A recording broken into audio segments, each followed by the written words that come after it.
Hello and welcome to part 2 of our discussion of the 1-4-5 progression in Triad Arpeggios. We're now going to move out of the open position and look at arpeggio fingerings using no open strings, which can be moved to any position on the fretboard and thereby transposed into any key.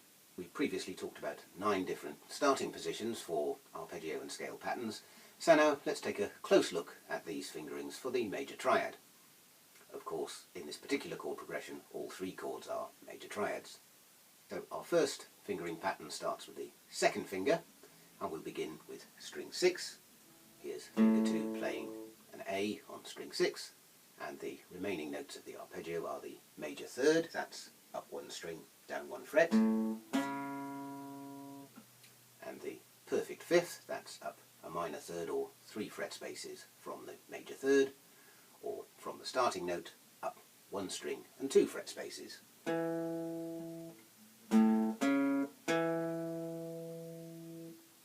there are our 3 notes of the major triad, and we complete the arpeggio by playing the octave here.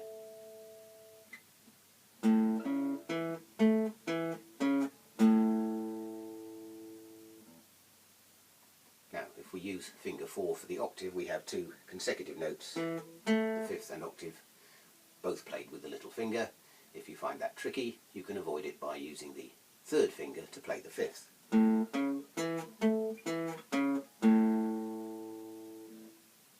If we take this fingering and move up 1 string to begin the arpeggio on string 5, we find exactly the same fingering pattern. Or using finger 3,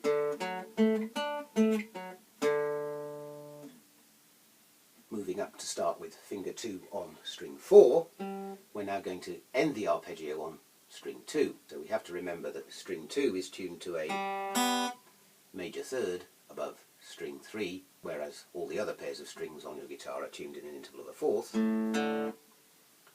So this means to reach the octave we're going to have to go up 1 more fret space on string 2.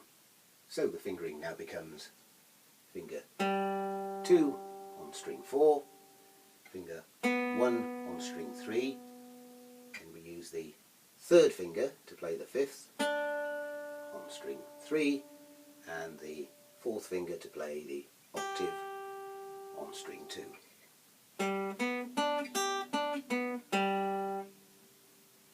So there are our 3 finger positions starting on finger 2. The next group of 3 involve starting with finger 1. So we'll use the same arpeggio and play the A on string 6 with finger 1. We now stretch 4 fret spaces with the 4th finger to play the major third on the same string. Finger 2 now plays the 5th, and the octave can be played with finger 2, or if you're uncomfortable with that, with finger 3, or even with finger 1. So we can play 1, 4, 2, 2, 1, 4, 2, 3, or 1, 4, 2, 1.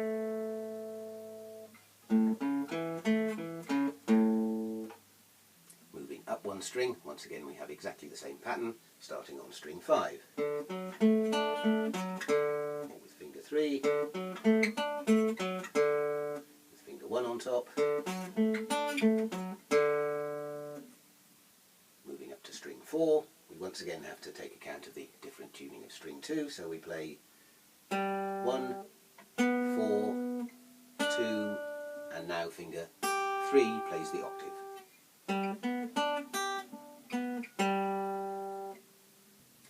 The final set of 3 involves starting with the 4th finger or the 3rd finger, so we begin with finger 4 on string 6, then the major third is played with finger 3 on string 5, the 5th with finger 1 on string 4, and then the octave with either the same finger or the 2nd finger on string 3.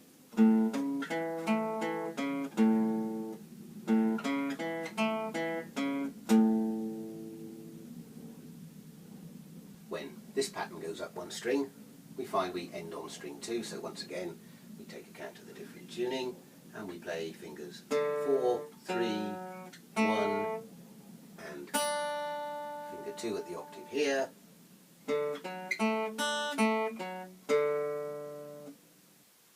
Beginning on string 4, we can start with the 4th finger here. Once again play the 3rd with the 3rd finger, and the 5th an octave with the 2nd finger.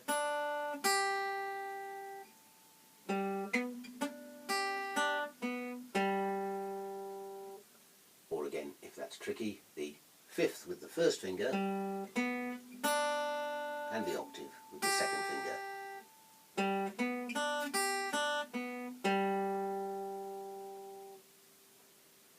However, you'll probably find it far easier, as I do, to play this arpeggio starting with the 3rd finger rather than the 4th finger. So now the 2nd finger plays the 3rd, and the 5th an octave either with the 1st finger or with the 1st and 2nd fingers.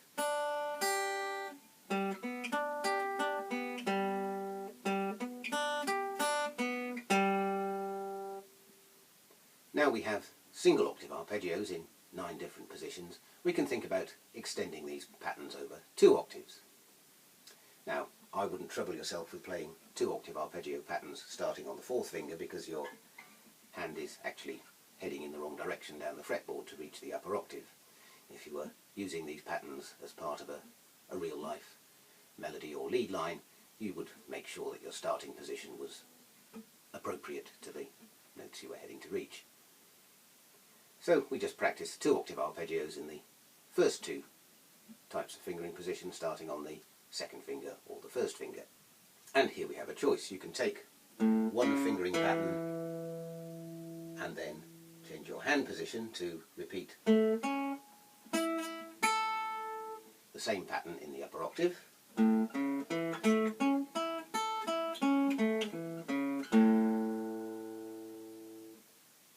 Or you can play a different fingering pattern in the upper octave to play the arpeggio in a single position.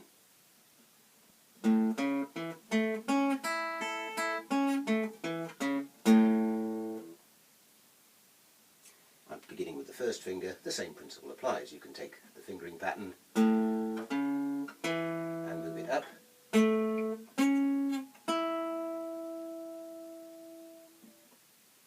Or you can play in one position.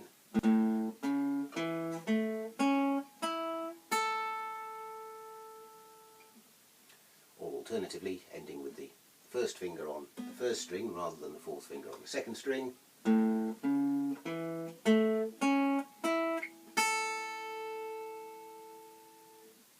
Now, if we begin these fingering patterns on string 5, we can't complete the 2 octave arpeggio in a single position.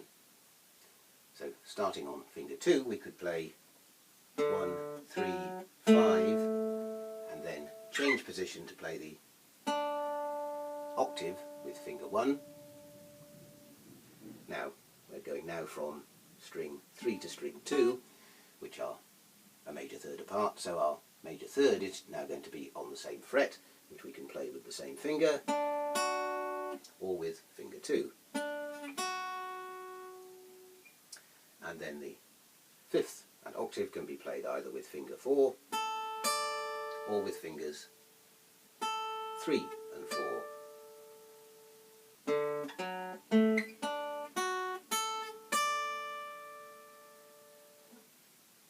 If we start this arpeggio with the 1st finger, we find the upper octave falls comfortably into exactly the same fingering pattern. That's fingers 1 and 4, or fingers 1, 2, 3 and 4.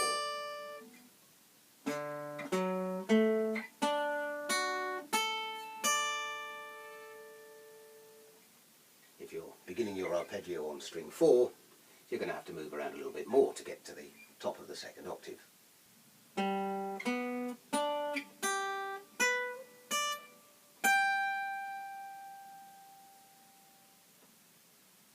Now we know all our arpeggio patterns, it's time to think about playing them in sequence around a chord progression. Again, we have the choice here of whether we take one finger pattern and move it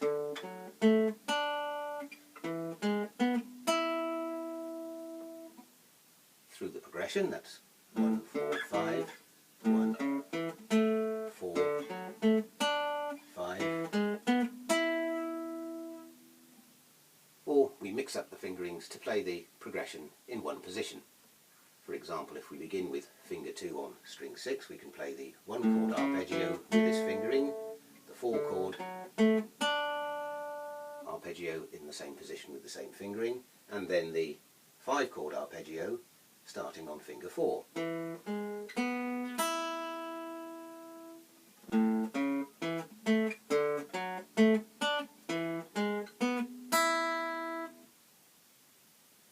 Here we have once again an issue with the fingering.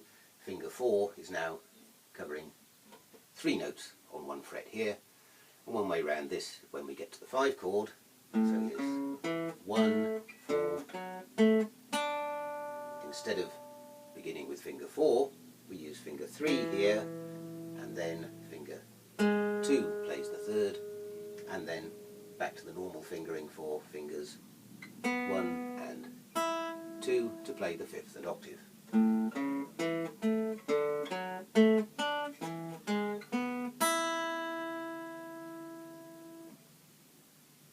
If we're beginning with the first finger, we can play again the first 2 arpeggios in the same position using the same fingering.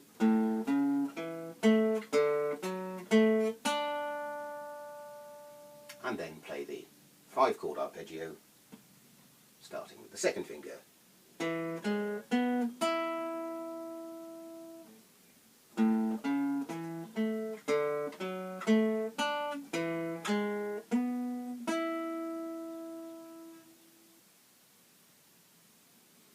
And again, if playing that sequence of notes with the second finger is difficult for you, you can use alternative fingerings.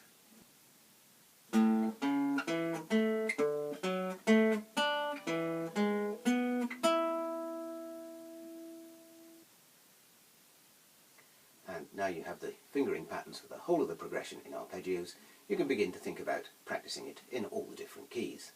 It's a good idea to take one key at a time and look for all the positions on the guitar that you can play the arpeggio sequence for that key. So for example, in the key of C major, we could start with our tonic note C on the 5th string here, and play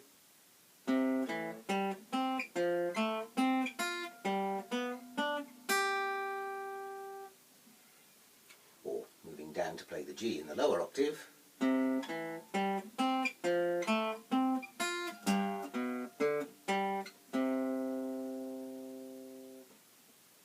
we can then find another C on string 6 here,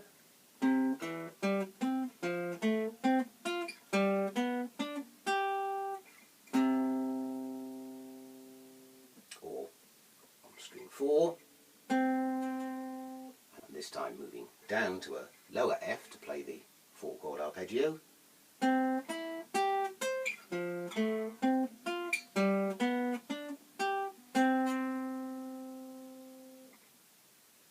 And if you work through all of the keys in this way, by the time you finish, you will have covered every possible part of the fretboard and also given yourself ample opportunity to experiment with different fingerings and combinations of fingerings.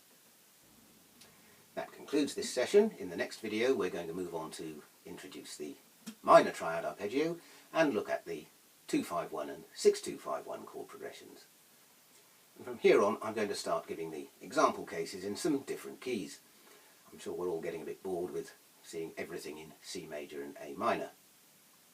This means that although we're not going to be able to cover everything in all the keys, we will by the end of the series at least have done a little bit of work in each of the 12 key signatures. That's either the major or the relative minor key. So please join me next time to continue our exploration of arpeggios.